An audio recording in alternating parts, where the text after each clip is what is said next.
Welcome everybody to the Broken Wing Racing League. This is season 14 of the GT3 Sprint Championship, round 2 here at Watkins, Glen. I'm in the booth with Dillon Thomas, who's co-commentating with me, as we ride aboard this, what could be a, I don't know how else to describe it, but something that is going to be kind of adventurous. Adventurous, a coliseum of mayhem. Possibly treacherous. As the conditions are wet to dry over the course of a 45-minute race, which, you know, culminates into how many laps we don't know. And some drivers that don't know how to enter the pit lane just yet. Dillon, what are your expectations for this race so far, having seen a little bit of what's happening here in practice? Well, Jason, thanks for having me on tonight. I'm excited to be in the booth with you. I think no matter what happens when you're at Watkins Glen, it's going to be good racing. Personally, I think Watkins is one of the best tracks to race in the wet. It's challenging, but I think the camber of the corners and just the flow of the track, I think it's going to be a lot of fun for the drivers out there tonight in the transition from wet to dry. A lot of passing opportunities. The racing line changes quite a bit when you're in the wet from the dry, and so I think that you'll see a lot of people be, you know, really challenging at the first half in the wet, and then I think we'll see maybe a switch of how that raw pace comes out with some of our drivers when it dries out, and I think the second half of the race is going to be very exciting. Yeah, I couldn't agree more. And as to what you're saying there, going over to one of our drivers here in P2, Christopher Chitterling, when the track was still dry, he was able to do a 143.9, just short of pole position there by .062 gap to Jeff Koffhold.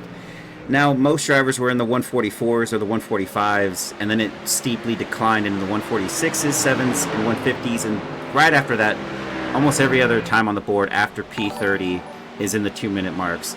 I think our fastest 2-minute driver would be Jeff Lubitsch here, who's actually sporting pretty strong here with his teammate of Eric Koonsman. They're Draft Punk bronze, and they are doing their P1 in the team standings at the moment.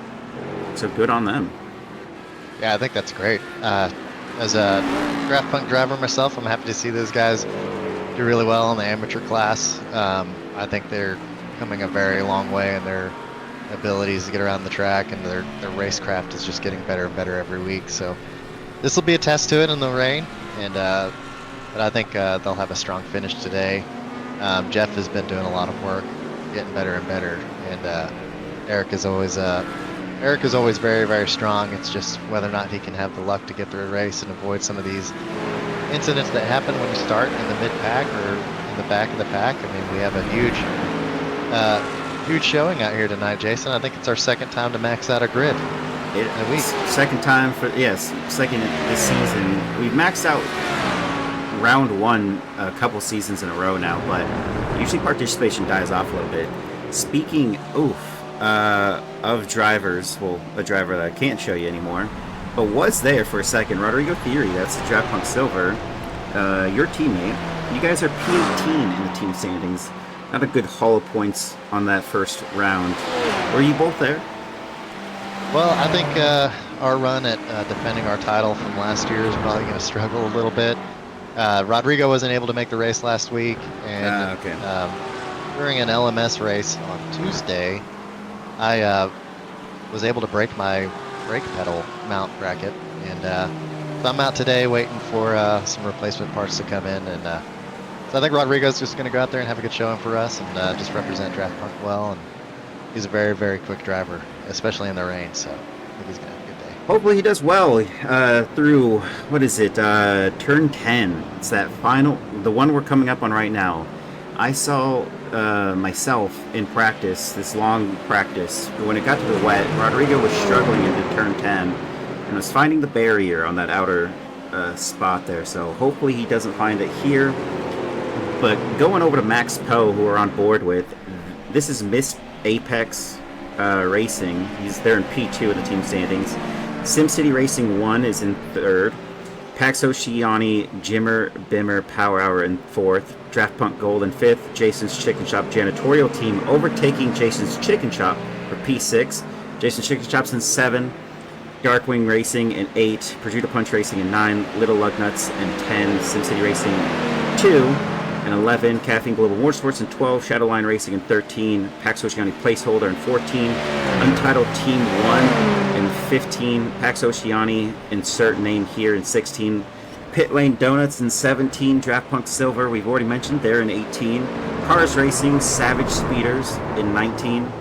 Here for the SR in 20. New additions to the Also to known grid as there. the ski team. The ski team, yeah. And then Yeah. Dan Klesak Racing in 21. Southbound Racing in 22. La Rosa and Jones Racing in 23. And Ace Arrays in 24.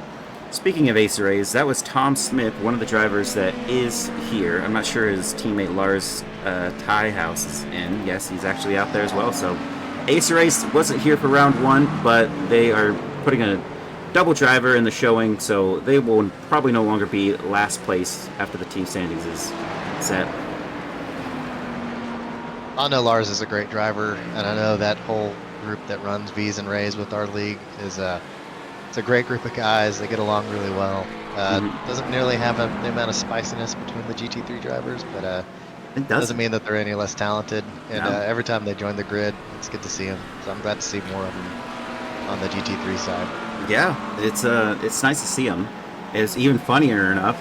One of the drivers in the in that series runs it every week, but I'm like, I've never seen you once in a race, and you're like, oh, I raced this one. I'm like, oh, I don't even think about that series, Yeah. but I'm a mainstay of this league. yeah. Oh yeah. That one that's yeah. Okay. Been around as long as the GT3 group. I mean, it is really funny. It's been influx of a lot of new people and a lot of very fast new people coming into the GT3 series. We're glad to have them, and it just makes our competition level go up. But with that, you got some new personalities and some new folks, and I think last week's race at Sebring just led to us learning some of the personalities of the new guys and some of the old guys a little bit of the hard way. And so some of the chats in the Discord, or around the paddock, if you will, has been pretty spirited. But one of my favorite things about the V's and Rays series that I believe we do on Thursdays is it's a great spot to come in, get introduced to the league. They're super helpful guys. I think for Broken Wing as a general, we're really good about helping those that come in, especially ones that want to get better, whether or not they're already quick and they want to learn racecraft better, or they just need advice about how to get it around the track, or whatever. We're very welcoming. We're glad to have anybody, and I'm incredibly thankful for it because it's helped me get a lot better. So. Yeah, and with that said, there's a lot of new additions. This red accent for Jason Daly shows that he is one of the rookies that has entered the league. They have to have at least 5 races to be assigned into the AM class, Pro-Am class, or the Pro class. We had 18 drivers sign up in the rookie class, and I'm not sure if all 18 are here for round 2.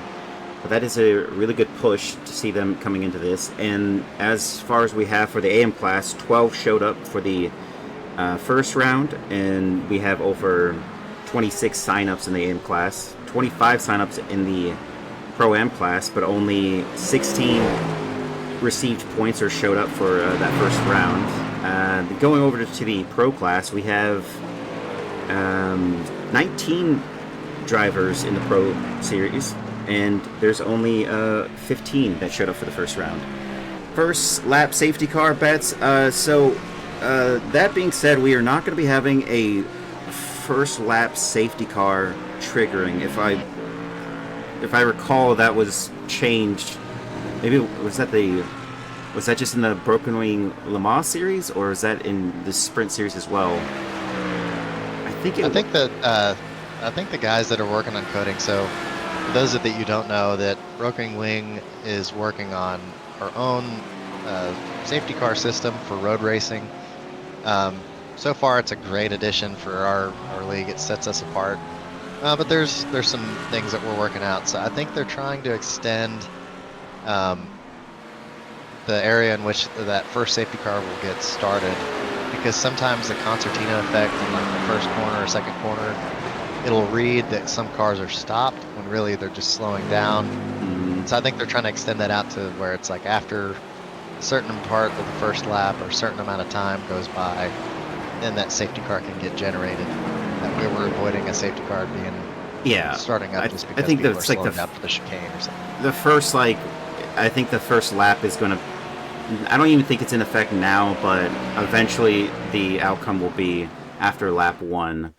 Right. Or then we'll go into that sort of scenario and just if everyone dies on that one, they die. Briefly, thank you everybody for joining us, and we will be right back to give you a little sponsor that sponsors our league, a little bit of an ad for them. Welcome back, everybody. We are back. We are in qualifying, and we are going to get on board with the driver who's going to be running us to the first hot lap, and it looks like it's going to be John Javecki.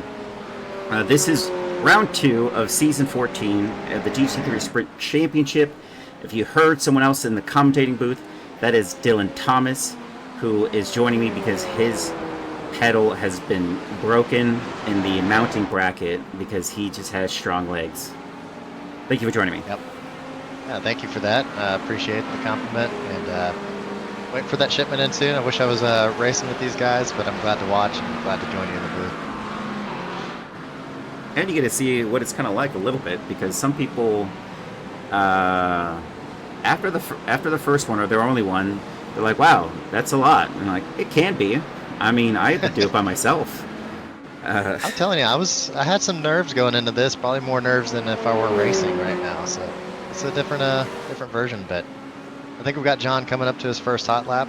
And we'll go on board with him, and Dillon will take us through it. Awesome.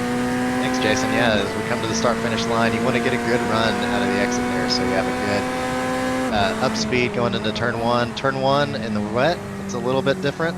You got to commit to the brake here, but then commit to the outside, even in the wet. Normally you're running on the outside of those curbs there, but you don't really want to get off the pavement. Through the S's up here, you got to kind of monitor your throttle input. You don't want to get any rear wheel spin. Make sure you get it nice and planted. Right about here, you're full throttle all the way through, all the way down to the inner loop, bus stop. In dry conditions, this is just tapping the brake and real commitment. John kind of puts it in there a little bit early on the apex to get the grip. It's a good exit out of here.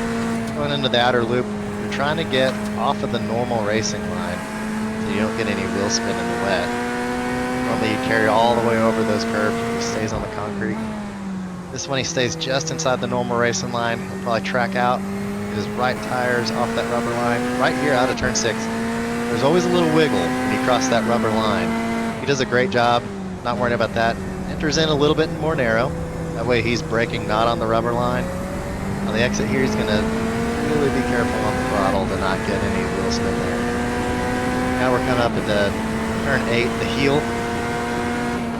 This is a tricky turn in the dry. Keeps a little straight. Cuts that apex a little bit late. Nice. Right through the middle of the line. This is a tough turn. Turn number 9. It's a very sharp turn. The camber of the track falls away from you. You just got to be really patient on the throttle. Try not to get too close to the curb in the wet. Hit that wall out there. Turn 10 is tough. Nice and patient. You want to set up the last corner so you have a good exit here, because this is a lot of time. You can take this wrong. It's simpler than it looks, or it's more complicated than it looks. And I think that's going to be a good lap. John's a great driver. I assume he'll probably be near the top at the end of this qualifying session. You're going for the Pax Oceani on the top step. I kind of curious to see what happens here. He will take us to P1 right now, but it looks like Mark Foley was able to overtake him so far, as we'll get a lot more drivers in this. You know what? It's kind of surprising seeing Trey Mistak out there. Maybe he's just doing a couple test runs, but he has not qualified in the Sprint Championship for 2 seasons now. Yeah, I think Trey just really enjoys working on his racecraft. Yeah, he's invalidated the GT3 stuff. He wants to work his way through the pack, see what he can do on there. The guy is unbelievably fast, and it's just a joy to race with him and talk to him about racing. it's scary when you see them coming up on your relatives. But sometimes you use it as a tool, like, hey, if Greg gets up to me, maybe I can use it to follow him. Mm-hmm. And then when you're ready to people behind you, you want to keep that position. It's not an easy thing. Absolutely, he See a tears through the wiggle pack. See a little wiggle out of the bus stop there from Jeff. I'm stuck in dirty air behind Lee here. Let's see if he gets this past. Might have to wait another lap. What's that there? A little jockey in position with Elliot and Ethan. Is that Ethan right there? Ethan Bass, yeah. For a second, I was no, that's not Ethan. That's Joshua Jablonski, Blonsky. and he's lost his front. Wonder why he's I don't think this is going to be a good lap for either. Yeah.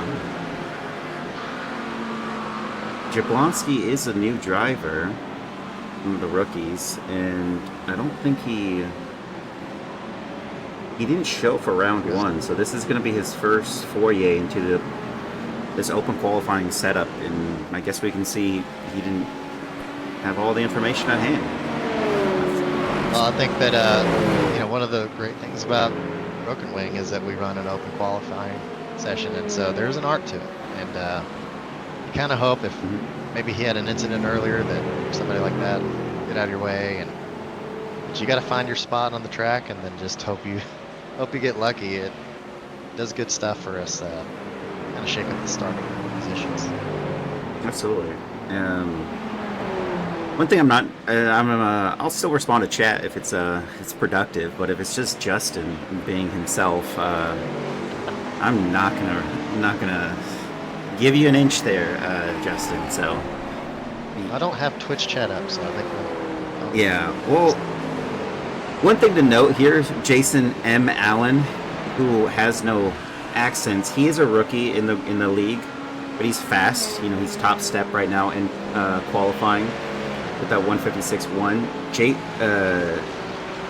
Jason goes actually down into third as Joshua Grosso goes into second, but he had the fastest lap, and he's second in the rookie class right now with Ethan Bass ahead of him. Ethan's in fifth in qualifying, but he won pole and he won that category, so we should see some really strong battles between Jason and Ethan here in that rookie series. I think the rookie series, to be clarified, just means time. Well, we've got a couple drivers on the inside of the track there, but the rookie series isn't normally you'd hear rookie and think, okay, they're going to be the slower ones, but really it's just tenure with the league. So as people come in, it allows them to compete with one another, and then the power ranking structure that we have within the league, it helps them establish them in the correct category. So I think this is a good addition for the league. Let these guys come in, compete with each other, and then they get put into the right category, and they're not blowing it up in the AM category when they should be in a Pro-Am, or they're getting their butts whipped in a Pro and they should probably be in a Pro-Am. I think that's one of the great parts of the league, and it makes for good racing, especially over a whole season.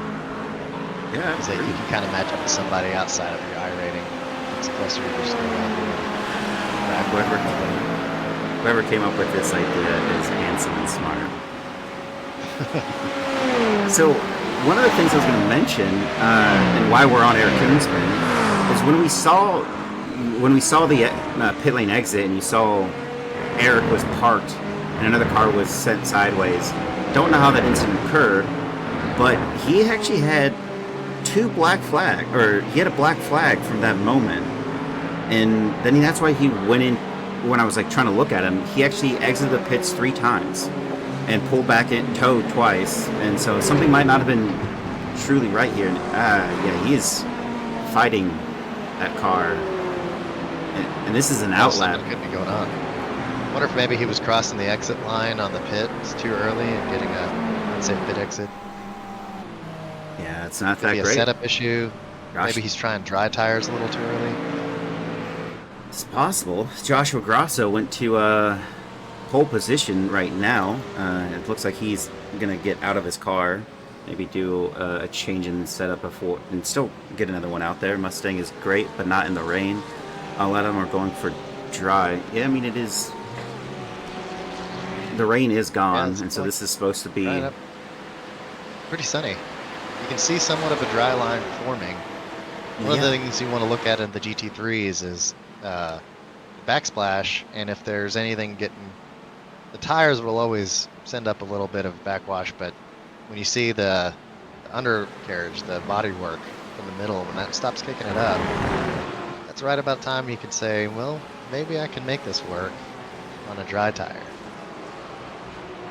There's still a little bit kicking up in the middle, but you can see that track is drying out. Well, you know, correct me if I'm wrong here, but I know qualifying was going to be fully like wet conditions, and the race itself was supposed to be a fully wet track, or not fully wet, but like wet track and then going to dry. Looks like they're clearing the track now, and when it goes to the race, we're going to have a mostly dry track. I saw in the weather prediction that might be a little bit of shower between qualifying and the race. So, as it might be drying right now, and whoever sets the last lap maybe in those dry tires might get the pole, we may be looking at a wet track again when it starts. But obviously, if the track is drying this quick in qualifying, we might see some crazy pit strategies, and who goes to those dries earliest. Might be as soon as that pit window opens. See who risks it. Yeah, and it could be that Joshua Jablonski, who we're on board with right now, and he sends himself into the barrier. That's not the desired line. Let's take that back. The dry is on now. They got outside curb a little bit. That's it. Yep. Unfortunate. Still wet on those curbs and the white paint. Mark Foley going to second with his time with a 155.1. Joshua Jablonski, who hit the barrier, he did that 154.7. The gap is still 0.4. Mark Foley going back out. He's going to have enough time here. I'm kind of curious here. Ethan Bass did run pretty strong in that first round. Is he going to be able to run strong in qualifying here? He's 4th. And with that time... I know that Mustang is notoriously difficult to drive in the wet, so the fact that he's sitting in 4th, it's very impressive. Yeah, and for the relative, you can see on the bottom right, he did a 155.3. That's actually slower than his last attempt at qualifying here. The track is getting faster and faster, so as we close in on these last 2 minutes or so, it's the last little bit of time where somebody can get an outlap, still get around in time for one more. And if it shows you anything, see a lot of yeah. The track's developed, and this dry line is good enough. Marshall Scari was first, goes down into second, but you can't see his accidents, but Marshall Scari's in the Pro-Am class. That is the purple Pro-Am class, and Pro-Am in the top 10. Did Richard Sever get promoted to pros just like off the bat? I forgot if that happened. He's with us in the Pro-Ams, and you know, Marshall is a great driver.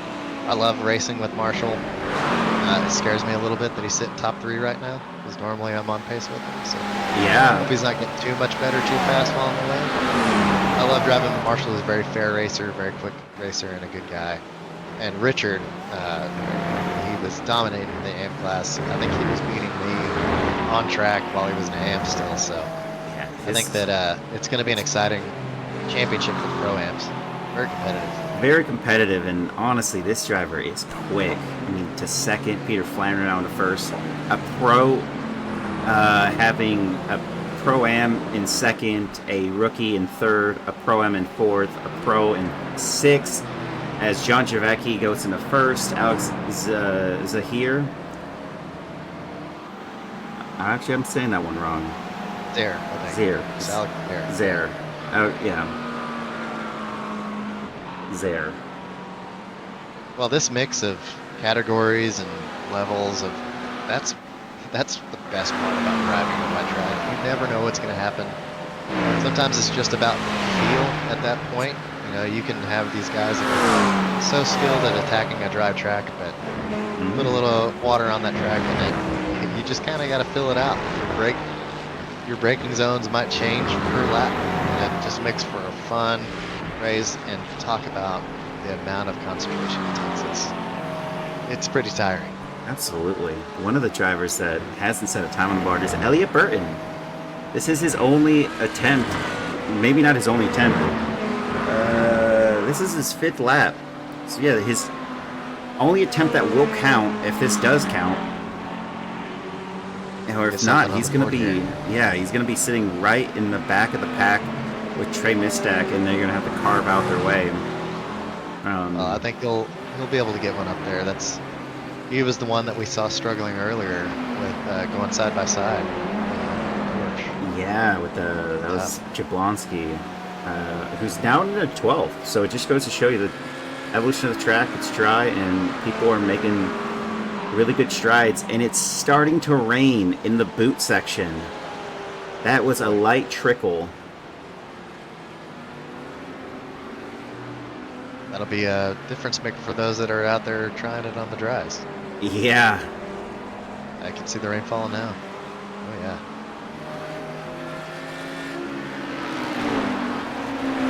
That's going to be exciting. That's going to be a little... This is a clutch moment for Elliott. He's going to have to figure this one out.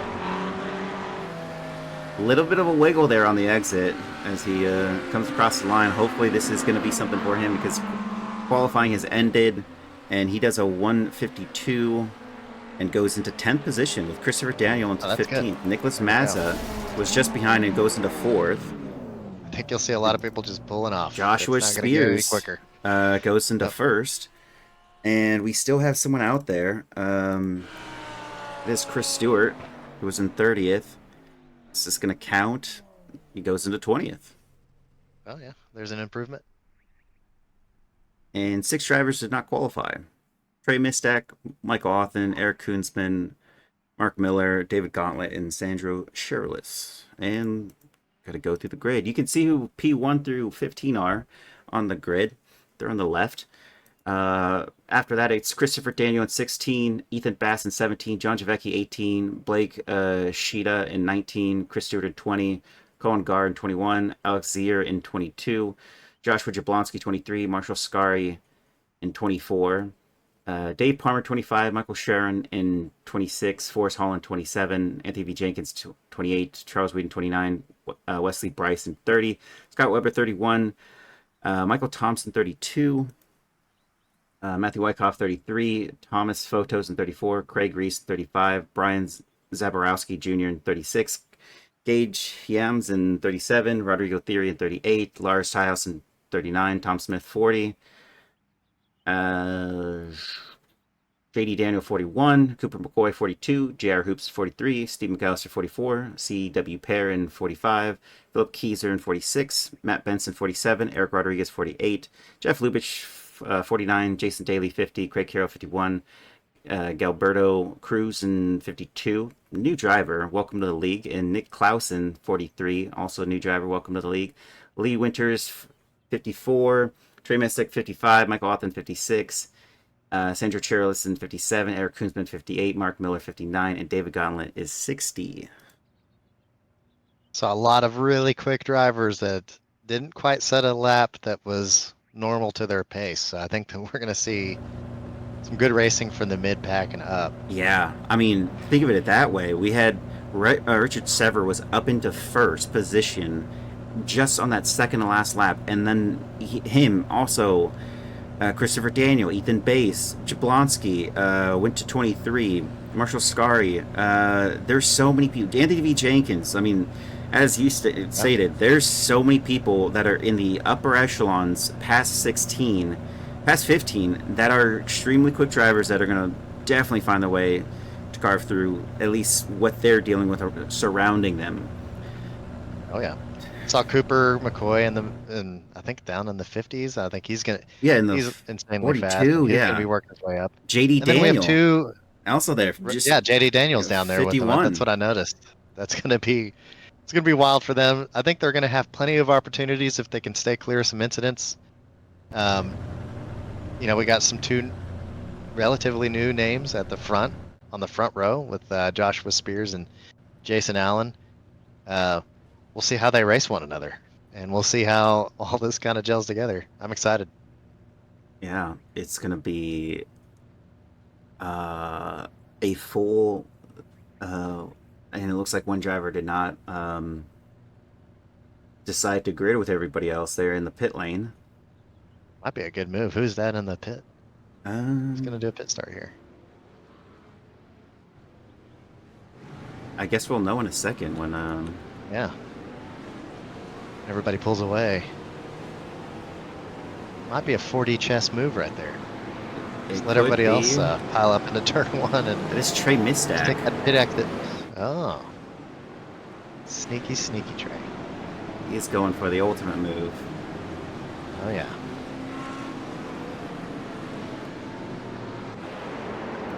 Who is on wets? Now, can't we see technically what the tire is? What versus? If there is a way, I do not know it. I thought there's a that. I think that the tire model is different when you can see a wet tire to a dry tire, but you can't see it when they're in motion. Rolling, Yeah.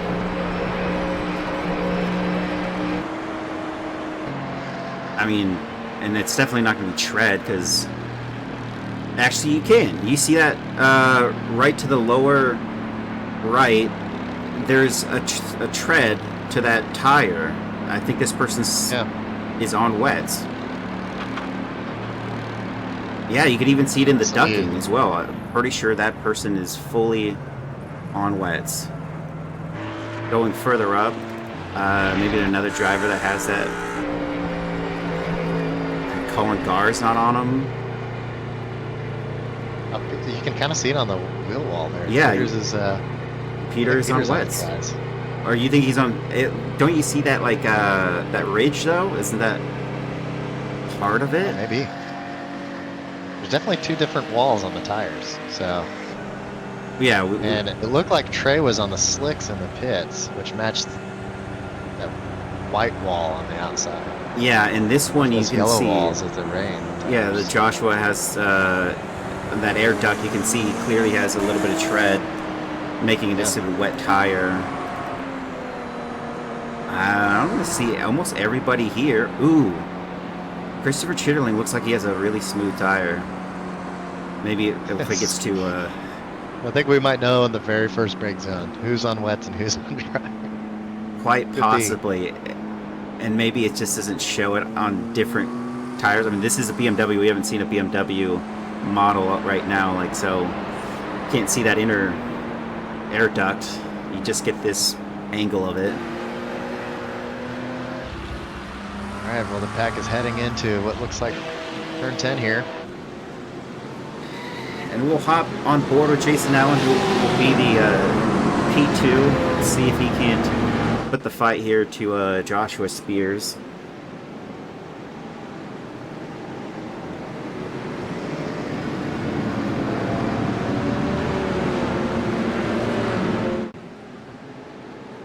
Interested to see what happens with Peter Flaner starting at third in that Mustang. I think he was on the slicks. And they're already going to go pretty wide into turn one, almost pretty wide. Looks like he thought better of it. Backed out. Already some people being swallowed up. But it looks too wide into no, not yeah, that. Yeah, not that great. It's a spin for somebody. People coming into contact. Oh, we have a couple cars like off. That's Rodrigo on the outside. Yeah. There. Oh. And that's gonna be. That is not even a safety car. I don't think. And people are parked. That's such a difficult spot too. I mean, yeah, you knew it was going to happen. Almost the opposite of you're going uphill at super high speeds. There's walls on both sides. It's almost like there's somebody spinning sideways. There's not a lot of space. Not a lot. Big decision there. That said, that was almost a full-on pile-up, and we still have cars off in different other sections of this racetrack. And I don't know if that's Cooper McCoy or I believe that was. torn up front and rear end. So that might confirm what my suspicion was, is that they are not going to allow the safety car on lap 1 outright. Like we're going to be going a little while. And that's Eric Neville, who's down 4 positions. Alex Zier up 6. And other people are making some pretty strong moves. Out front is Joshua Allen, who did overtake Joshua Spears for P1. And that gap is not that I mean, it's half a second right now. Peter Flanders back 1.2 seconds. And ooh, that is Joshua Grosso who gets spun. And Who was that? Jeff Koffold also involved in that. Koffold and Grosso. Pulling that back as well. It's one of the SimCity Racing drivers. Ooh. Way late on the brakes for Jeff. Yeah. I don't think that he's going to make that stop. It's a rough result. Looks like they're in decent shape. Their cars still running near the top 10. Could be on for a good recovery drive there. Michael Sharon here in the Lamborghini, overtaking a Lamborghini. You don't see that often, but I was Forrest Holland just behind, and they're both up 2 Forrest positions. taking a little look on the inside there of the bus stop. Decided better for it. Waiting for a better spot for it. Got side by side going down the chute into turn 6. It's like Joshua Jablonski makes that pass. Chris Stewart. Yeah.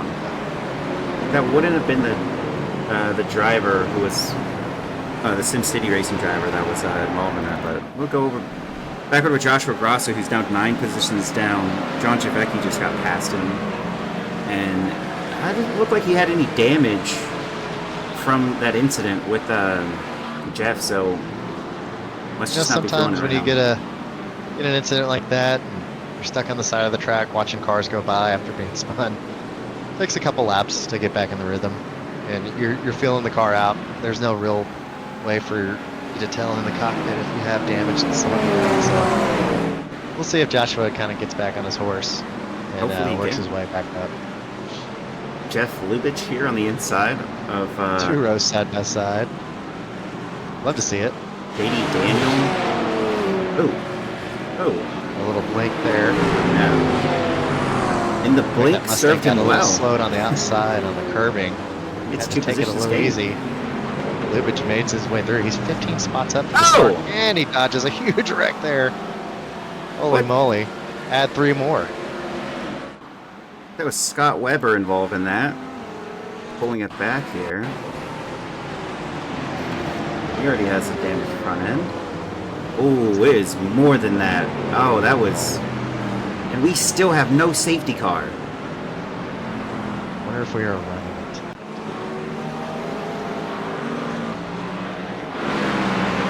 This is uncomfortable. That's a lot. Cooper McCoy up 10 positions. No front end there. Carbon fiber. Running a low downforce. Yeah. Low downforce look on that front end. He's sticking with it. Guess he's managed to avoid those. No rear bumper either. He's just Does it? running on very low weight here. So. Yeah. Who needs aero when you're Cooper McCoy? Well, we'll see as soon as that pit window opens on fuel. He'll be able to jump in, get his quick repair. Yeah. And he's doing okay. He's up to 31st, up to 11 spots. Just gained one right there with this type of aero as he has it. I mean, that's pretty good. Pretty solid. Right now the wet track is his friend. As long as he's running with that damage, kind of equates it out. But as the track dries up, it's going to be more and more noticeable. And we got Gage Yams. We'll just go with Yams. He is up 12 positions into 25th. Looking at some other fast people that are out there. Craig Reese, this driver in P18 in Ferrari, up 17 positions so far. So he is I mean, name of the game is survival. Threaded the needle. If he'd made 17 overtakes, that's really impressive. If he's made 17 overtakes dodging the wrecks that we've seen, that's also impressive. Yeah, I mean, some of these fronts, where do you go? Especially in the S's right here, where there was a legitimate pileup. There's nowhere for anyone to go. And here we'll go on board with Christopher Daniel. Got Braden Daniels ahead of him. No relation. It's an S. It's close enough. Yeah. Part of the team. I mean, yeah. Look at the amount of, the restricted vision you have when you're behind these cars, and such high paces going into that last stop. Everybody's running slightly different lines on some of these braking points. I mean, it's impressive what you're able to do in the moment. You're concentrating. A lot of your brain is doing the math for you. Takes a look on the inside here. We'll see if he gets a better exit. Looks like Braden does a good job with his left tires. Yeah, what you couldn't see just in the rear view is this little battle that's happening right now. Is Joshua Jablonski gets past Craig Reese. Craig Reese was trying to make a little bit of a move there, and there goes Christopher Daniel. Makes it up the inside. Yeah. Turn 8. And there's Jablonski battling it out there with that was Braden Daniels, who gets swallowed up on one position. Yep. It's so tough when you get off the line, especially in these wet tracks. And in this series of corners, like I said, turn 9 drops off. The camber goes to the outside, so it kind of sends you over to the right no matter what. If you go in there too outside, maybe you got forced out there or there's a car there. I mean, it's real easy to stack it up on how many people get through you.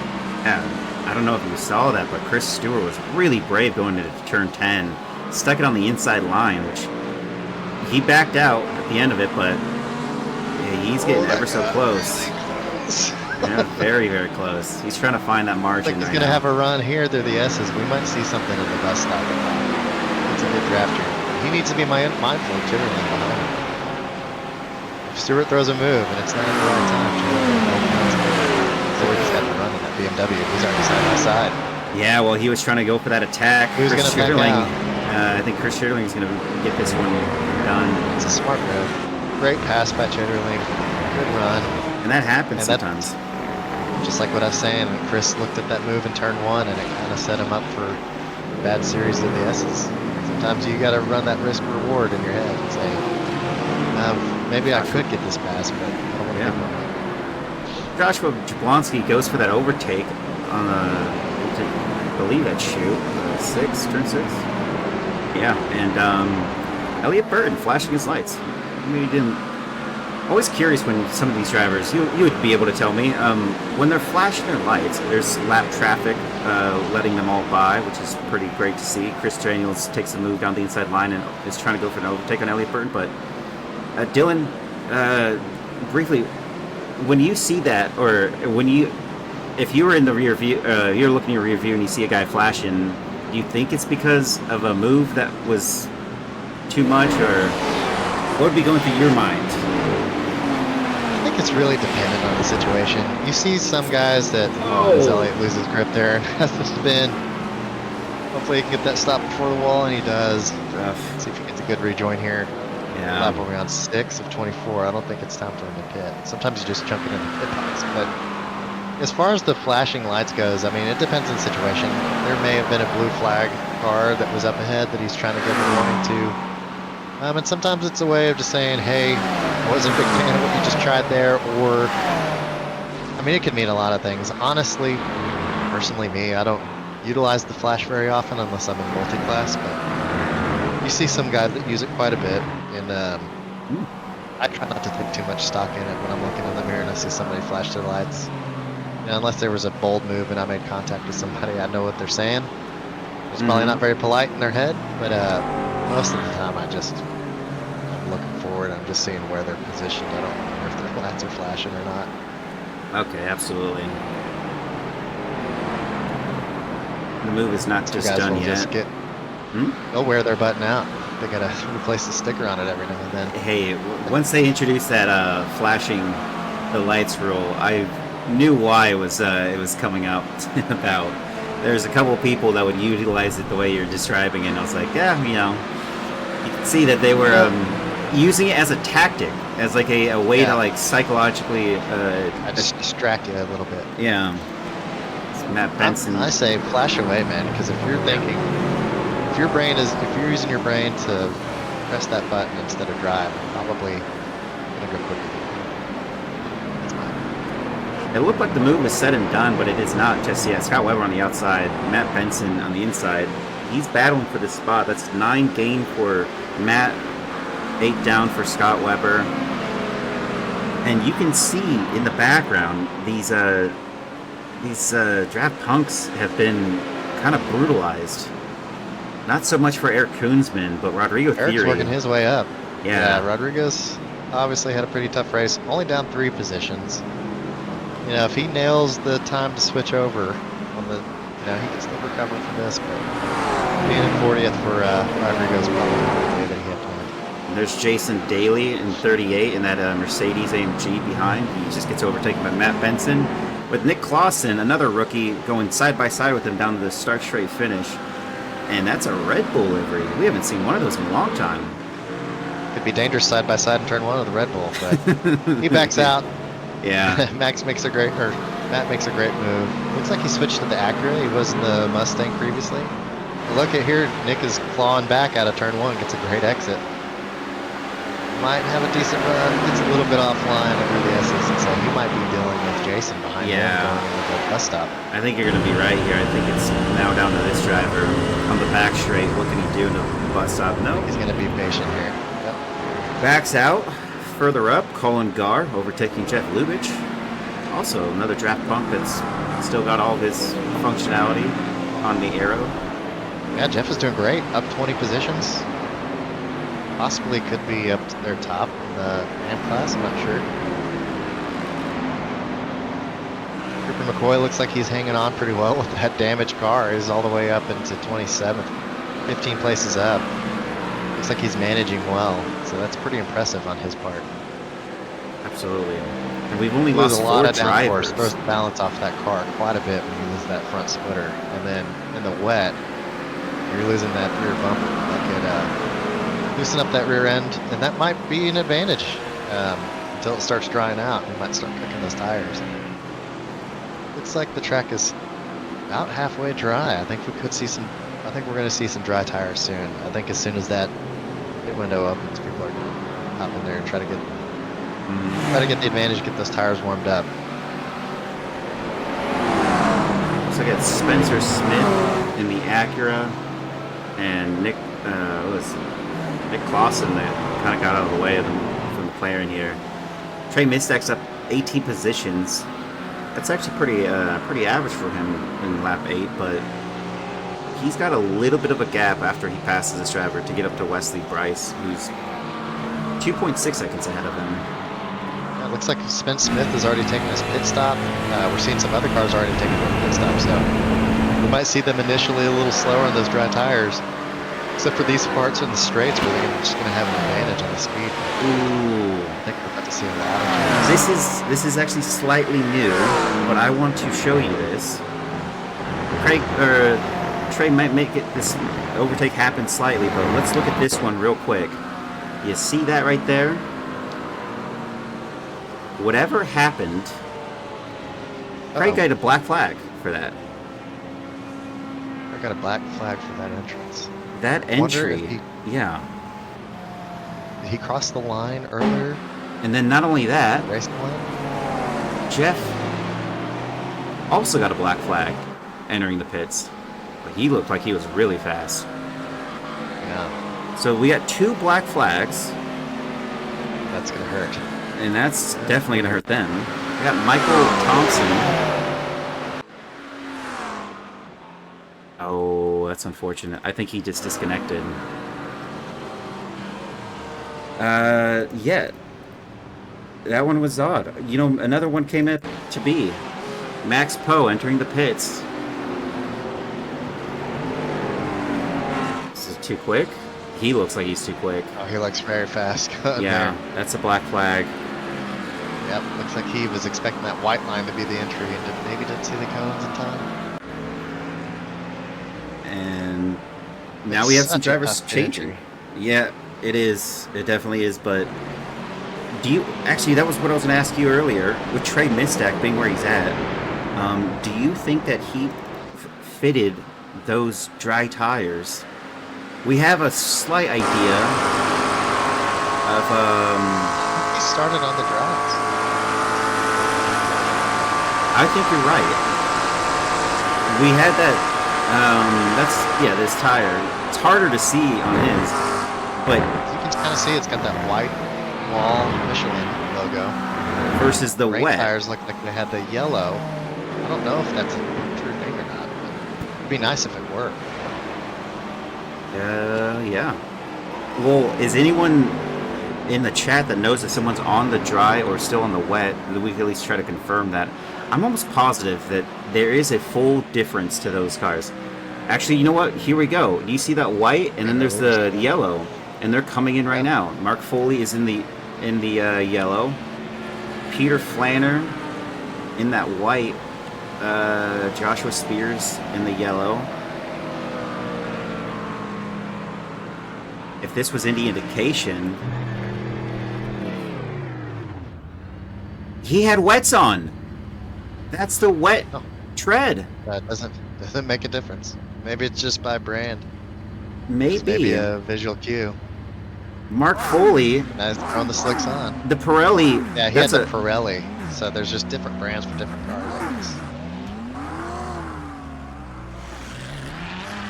I don't think it mattered that much. Yeah. I think it's just a different brand per make and model. Yeah. I'll tell you right now, there's not a whole lot of guys that are going to be on the wet tires at this point, the way this track looks. fairly Watkins dry. Glen is a tire shredder, and if you're on the wets and a dry track, it's probably twice as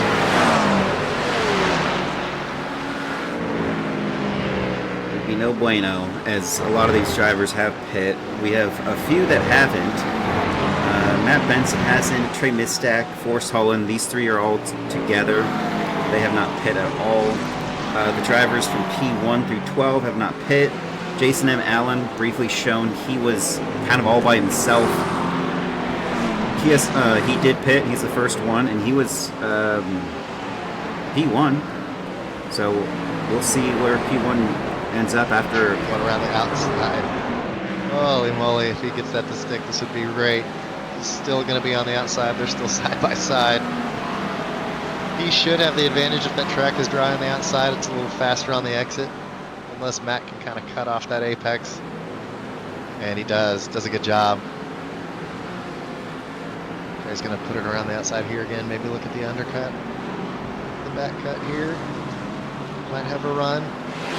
The turn 10. No, he's going to hang on to it. Matt Benson and Trey Mistack. Matt's up 32 spots. Trey's up 39 spots. We're not even halfway. And they're going to Trey stick it out. And Matt. These guys are battling while cutting up to the field. That's great. Trey's got the inside look here. Matt outbreaks him a little bit. Trey's got a better apex. He nails it right there. What a move. That said, See that pack kind of caught him up though. it did, and they are right behind Jason M. Allen, who has a healthy lead to Joshua Spears, who is one of the other. Actually, Peter Flanders 1.7 seconds back. That was the guy in P3. Joshua must have had an incident or something because he's behind Peter who hit. He's behind. You mean Joshua? Which Spears, Joshua? yeah. Spears? Joshua Spears, he's down to 14. Well, he pit on lap 9. No, on Peter? No, Peter was in third. You're thinking of Joshua Jablonski. We have three Joshuas now. Jablonski was in second. Wait. Now I'm confused. Was it the right? I think it was Joshua Spears and Jason Allen that started on the front row today. Yeah, you know, you're right. That is the livery from the guy that was on P1. I wonder if he had a slow pit stop or if he had some kind of incident maybe getting into the pits. He did a But, Peter's, 51.7, which is pretty nominal. Peter did a his 50. pit lap was 3 seconds slower. So I wonder if maybe he took a little bit too much fuel or was a little cautious getting into the pit lane. Yeah. And Peter was able to net a position from that. Good on Peter for that one. He was 1.7 seconds faster. He wasn't that far off from those drivers either.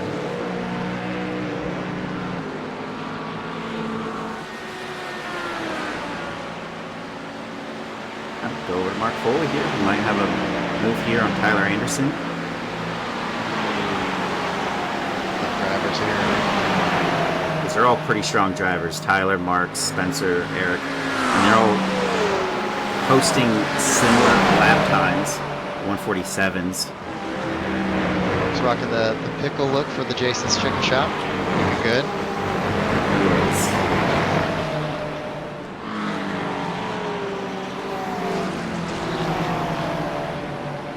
It's great you only have to see it briefly. Spence Smith not far behind him. Spence is, I think this is only his second season participating in the league, and he's come on strong. Very good showing so far in the Pro-Am category. Looking at a move on the outside of Mark here, maybe a little cutback. I think that it's there right now. Here's the problem when it starts drying, is that when you start trying to throw a move now, you're going to have to take a risk on those slicks being on a slightly more damp track. Looks like the dry line's pretty wide. I'm not sure if it's wide enough at the moment to really throw around the outside kind of move. You're going to compromise an exit or you're going to compromise an entry. I guess we'll see it soon. As Gage goes to the inside line here on Braden Daniels. His right tire's a little bit in that wet. Really committed on that inside curb. That's a great move by Gage. A lot of commitment on that one. Where he went? Let's go take a look here at Brian Zaborowski. Zaborowski.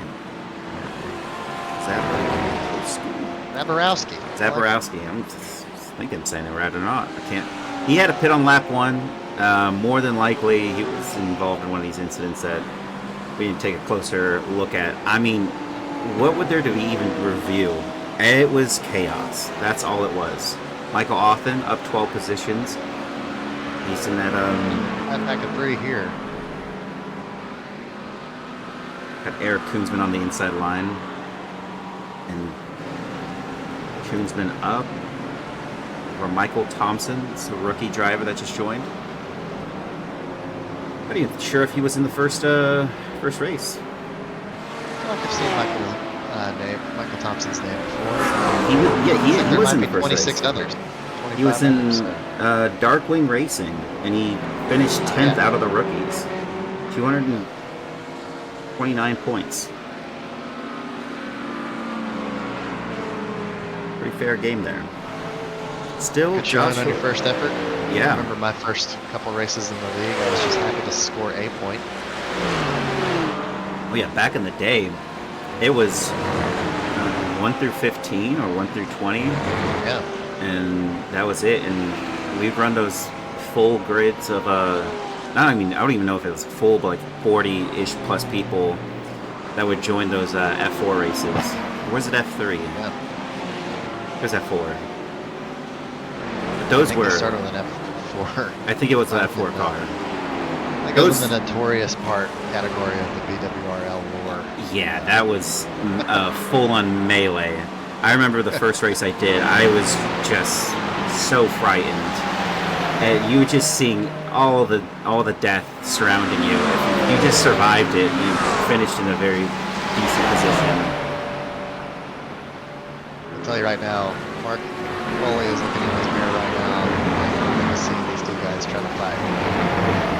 Spence is all over the back of the car. Not that Eric might try to throw it there in the interlude, but Eric Neville's a pretty strong driver who's A lot of these Pax Oceania guys don't try to hook up moves like, or you go for those like a dive bomb or anything that would be considered something like that. They're very much like if they see an opportunity where a driver makes a mistake, that's when they pounce usually. I don't like to paint too broad a brush when I'm talking about a team as a whole, but I will say the Pax Oceania guys, they field a good team of drivers.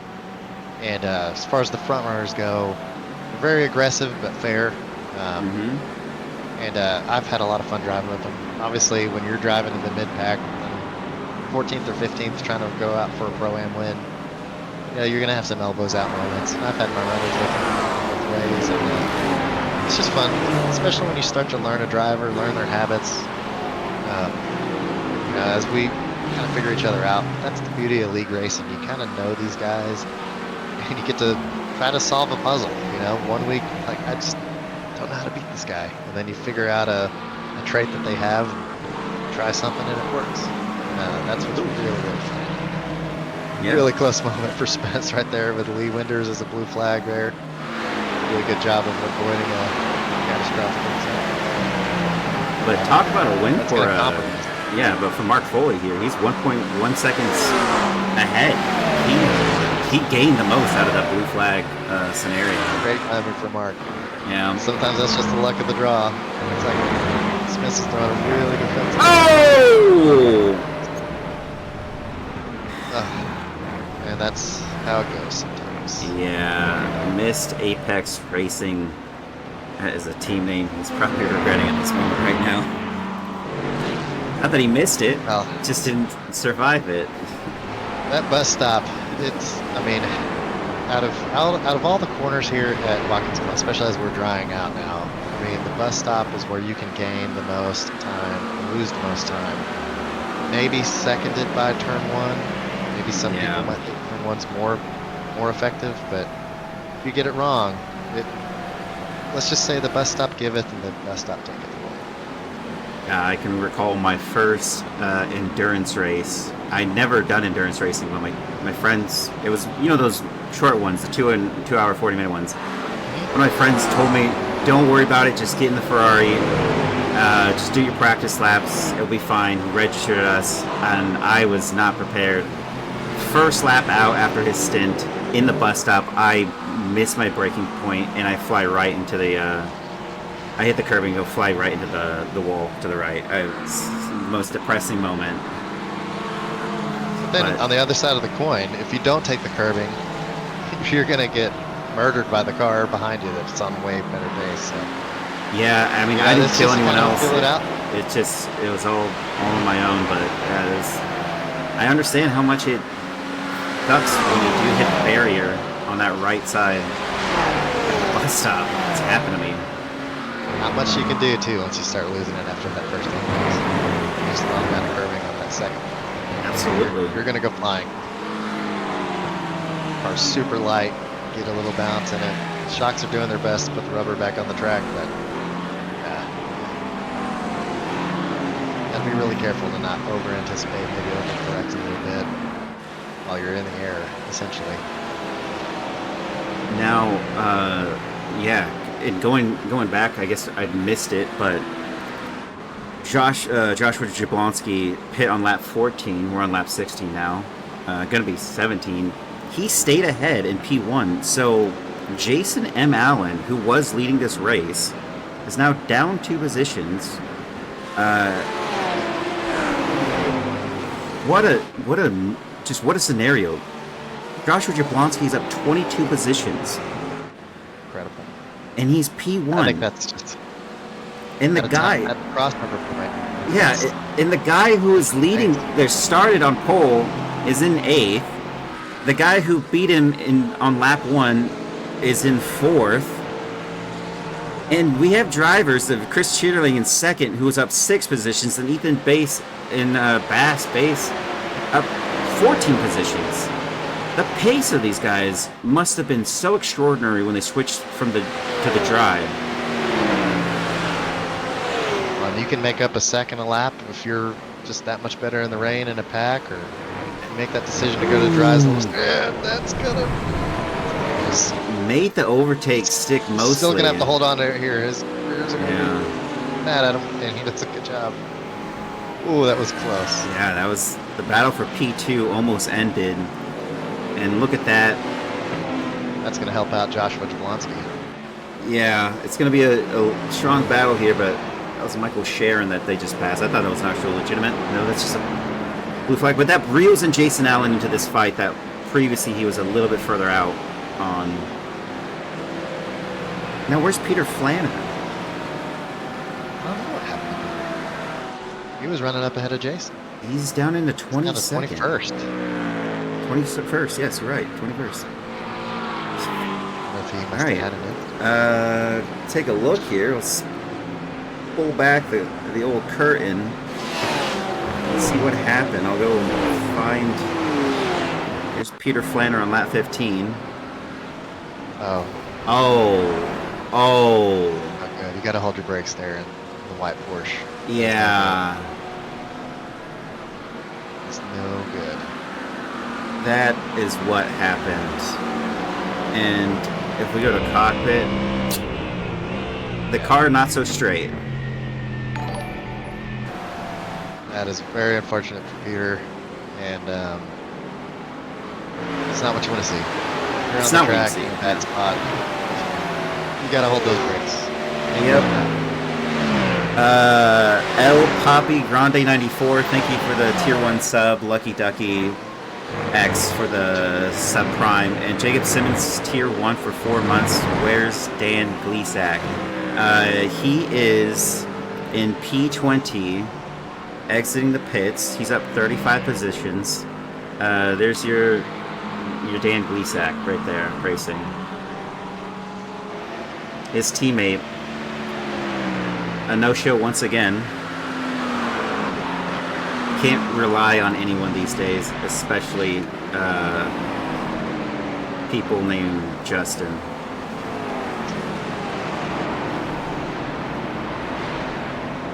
Well, we saw earlier, Jason Allen had a pretty good move on Chris Chitterling. Mm-hmm. Looks like he held that spot. Oh, Yeah. earlier? Oh, yeah. Sent it up on the inside at the bus stop. It was a pretty good move. This time Chitterling didn't quite get as close on the exit. Yeah. Ethan's cutting into that lead. Joshua already was up to 3 seconds, back down to 32.4. And do you see Chris? It looks like he's struggling a little bit. I think as the track dries out, I mean, he is in that BMW. Oh, Not normal. It looks like he's got some damage. car's not so straight. That would not be fun for the tires, I would say.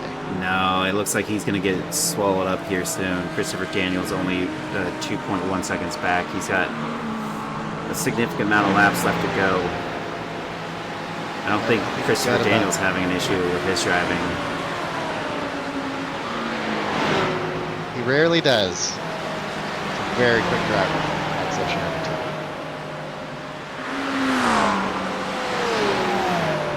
Chris Stewart attacking that Martin Foley. And as you see it,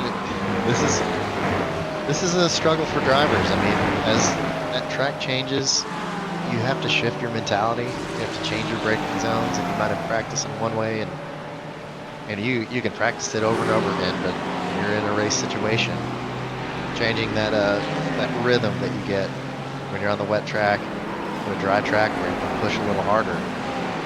We'll see great racing like this where anything could happen.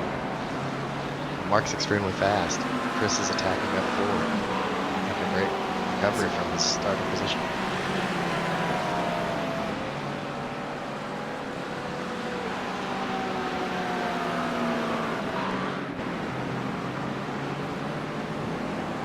See here if Eric is a little patient back here if he tries to get around Chris so he can attack Mark himself. Yeah, one can hope that he is looking at that. When did the track dry out, or did it just start to dry? The track dried out around lap 11, I'll say, 10 or 11. Yeah, I think we had a few guys that came in really early to switch to those dries, and might have been a little too soon. But right around the pit window, that track was dry enough to survive a lap. But I don't know if that was the prime time to switch.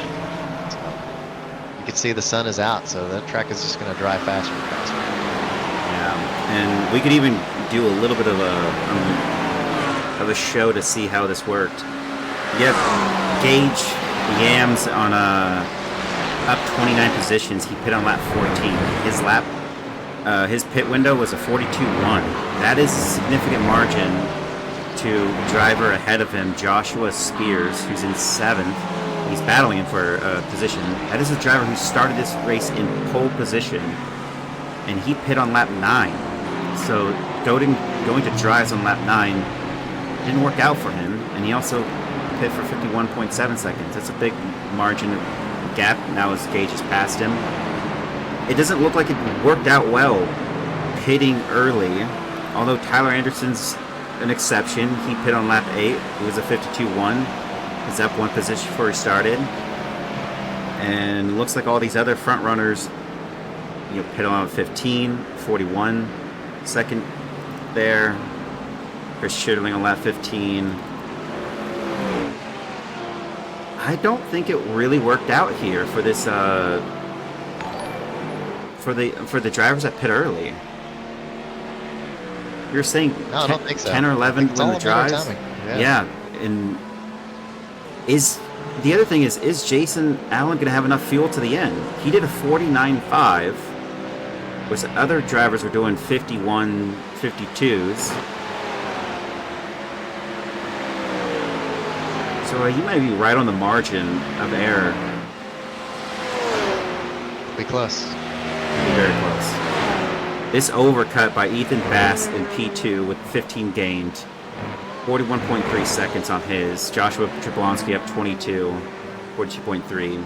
Little bit of spicy driver, too. He had that little incident with the Jablonski Elliott. could have timed it better. What an incredible race. Up 22 positions for the lead. Yeah. You're starting in 22nd or 23rd, wherever he started. To imagine that you're going to get a win in this competitive league,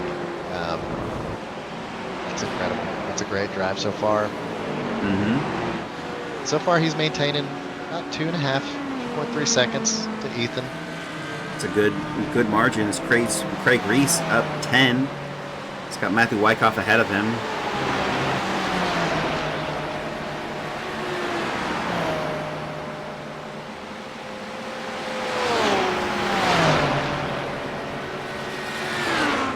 Lubitsch, 26th place up 23 spots. Survival is key to a good position here at the Glen, especially on that start. We did not get a safety car, and they might have turned it off for this race because it was wet, or the conditions that were changed to call in a safety car was enough to make it a difference. Because on lap 2 and 3, we got some damage that occurred. Oh yeah, I think it was. I'm not sure if they were even running the safety car tonight. That could be a question that we get an answer to there. Now they're trying to work out some kinks, so better no safety car than a faulty one. Absolutely. Well, we know for sure the guy who's going to win the overall and the guy who's in P1 at the moment is Joshua Jablonski for the rookies. And then that's actually 3 rookies in a row.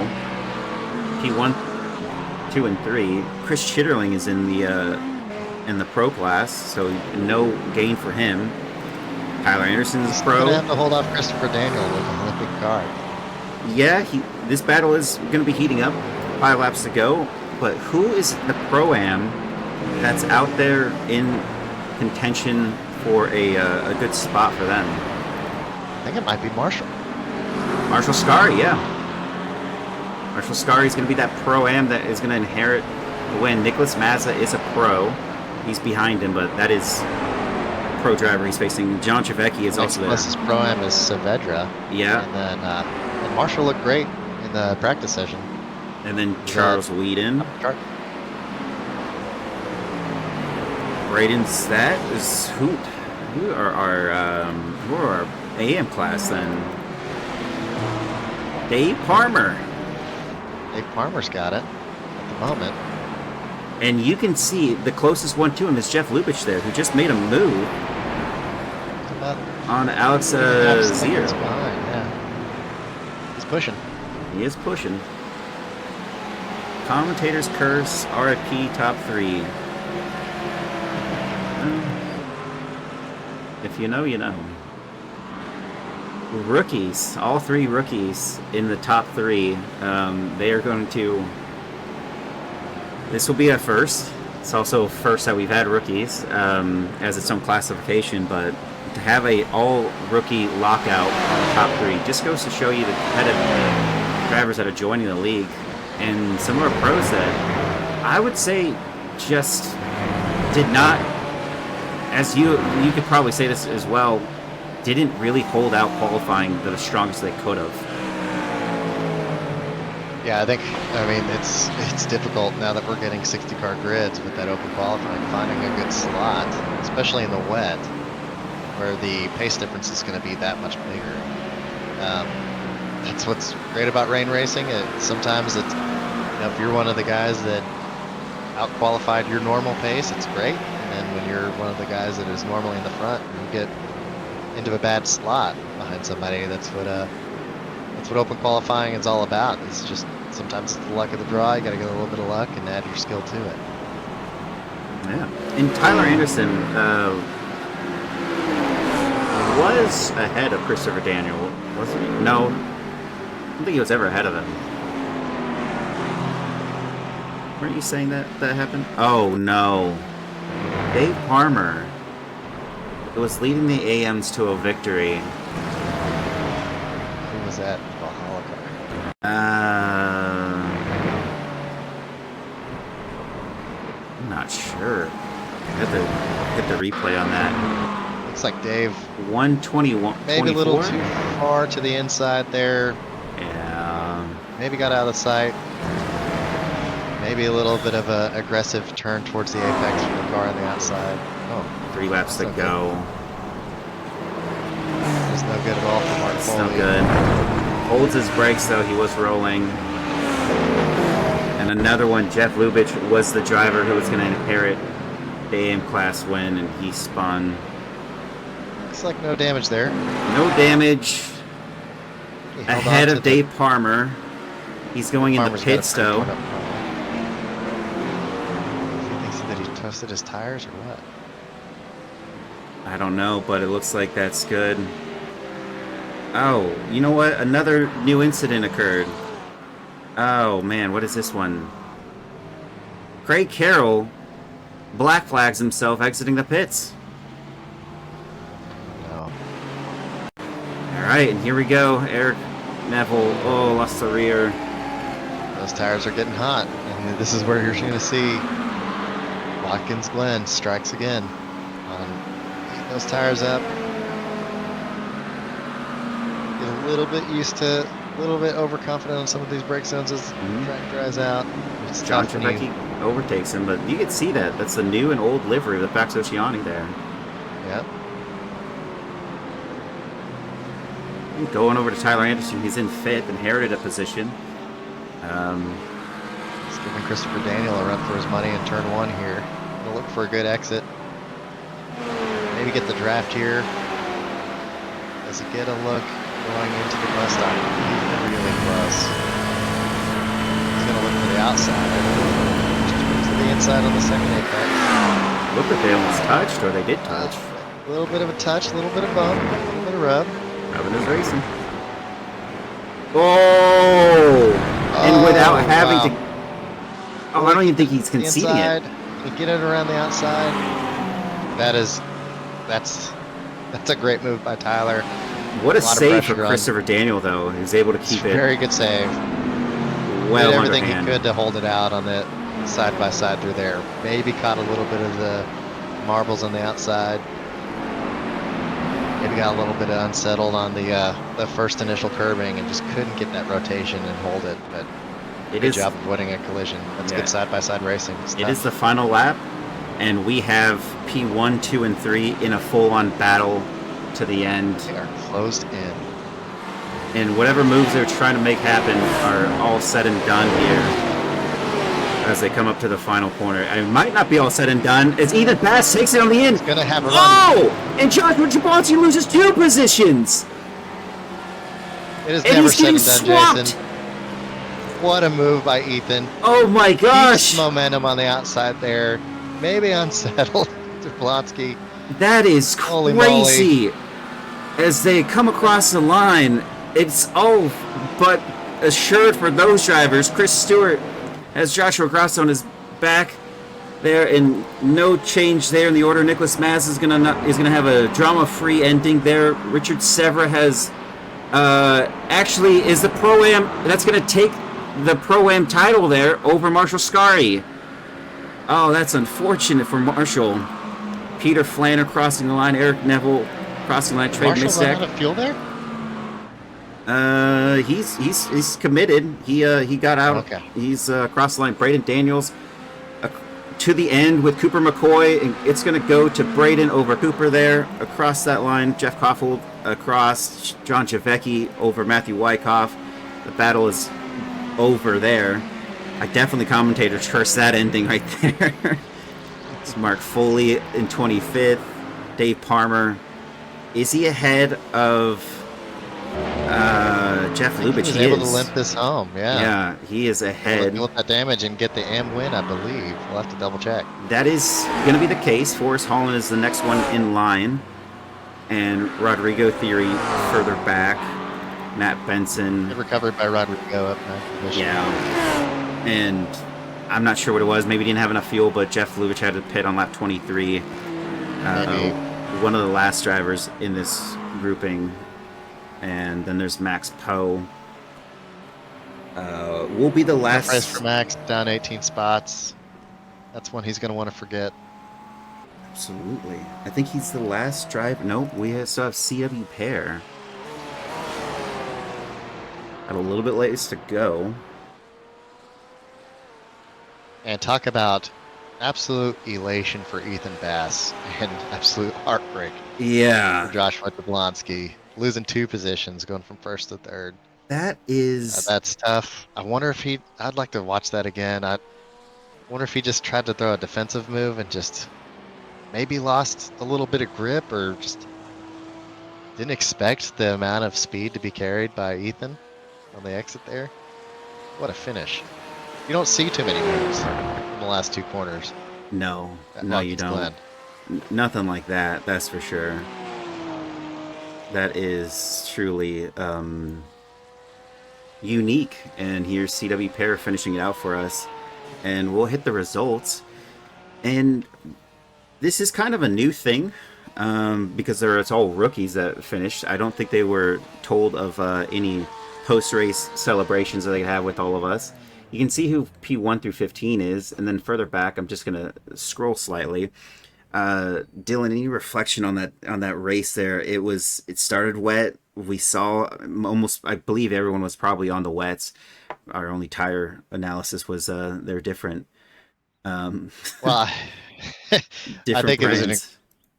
I think it was a little bit of a war of attrition for most of it. I think we had nearly half the field only finish the race, but Watkins, Glen, like we said from the get-go, it's always going to have good racing. It's always going to be tough battling.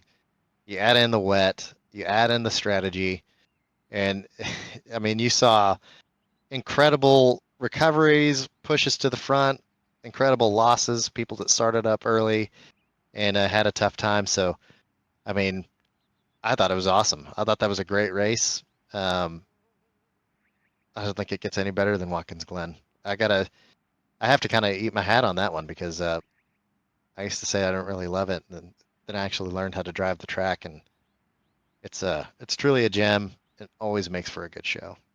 Yeah, and not only that, we just had some of the most high level IQ pit strategies that people put in place.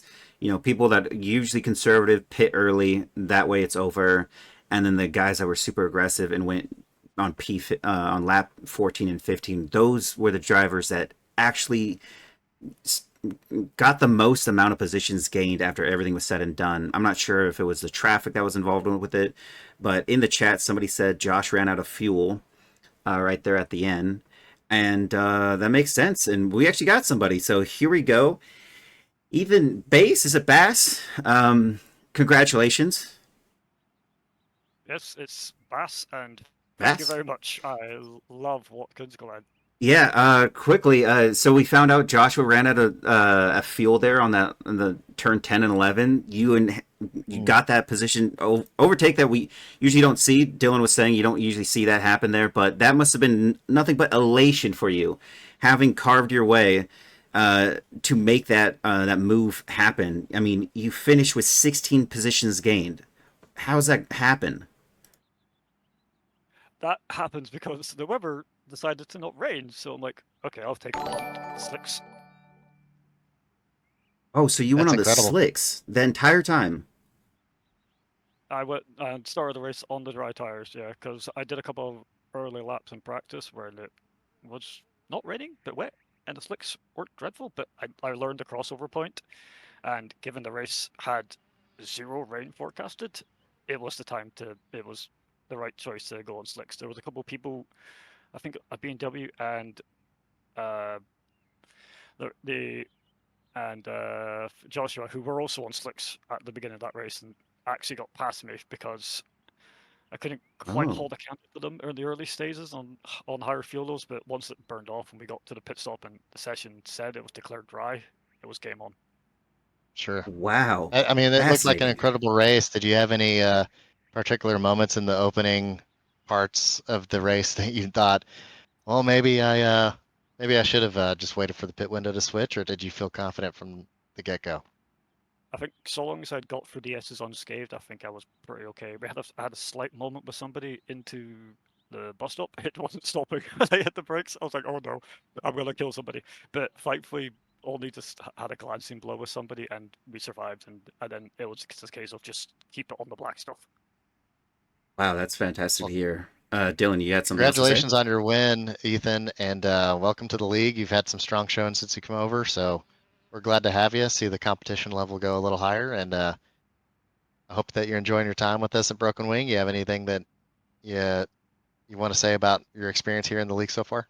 Yeah, anything would do with the safety car as well, and not that we had one this race. Well, I don't think the safety car I thought was perfectly fine at Sebring. Obviously, it probably got triggered too early, too quickly, but that's fine tuning stuff. I think the only thing I will say here, and it's not an ego thing, I've been in this situation before. I've been the really slow person, but not moving for blue flags isn't a skill issue. It's not a respect issue.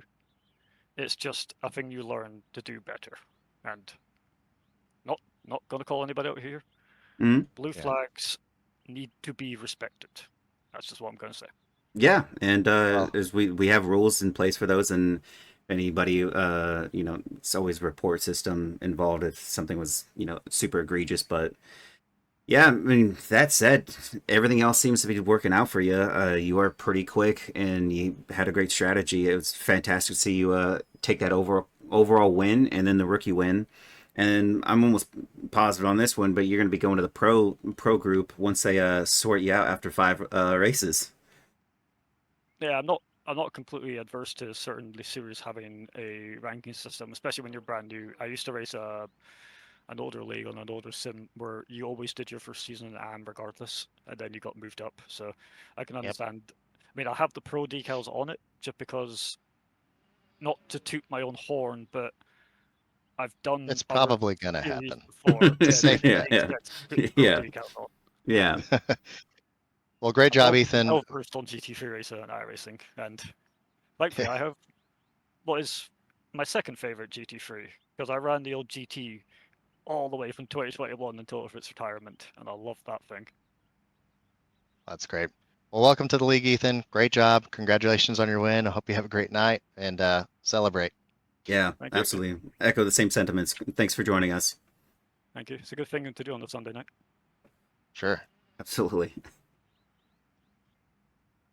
All right, that's said Well, and done. Thank you. Dylan Thomas joined me as the co-commentator here for the Broken Ring Racing Season 14, Round 2 here at Watkins Glen. Thank you everybody in the chat, as well as a couple people that followed Brad Goldberg Fibonacci that followed. And yeah, thank you guys again. Things coming up. We got ARCA. I'm not even sure where we're at on ARCA for Wednesday, but we got an ARCA ovals, the new ARCA car, and then on Thursdays we have V-Rays multi-class, and there's always going to be at the same time, 9:10 Eastern Standard Time is when qualifying starts. So join us for that. We'll be at 2008 Phoenix for the ARCA series.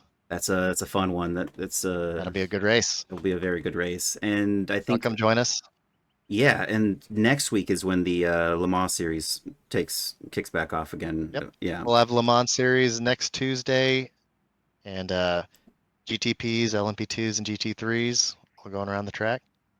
It's been a good series going into the second season, so can't wait for that one. That's our endurance series, and we'll see us next time on round 3 for GT3 Sprint Championship and Sundays. Thanks again, everybody. Have a good evening.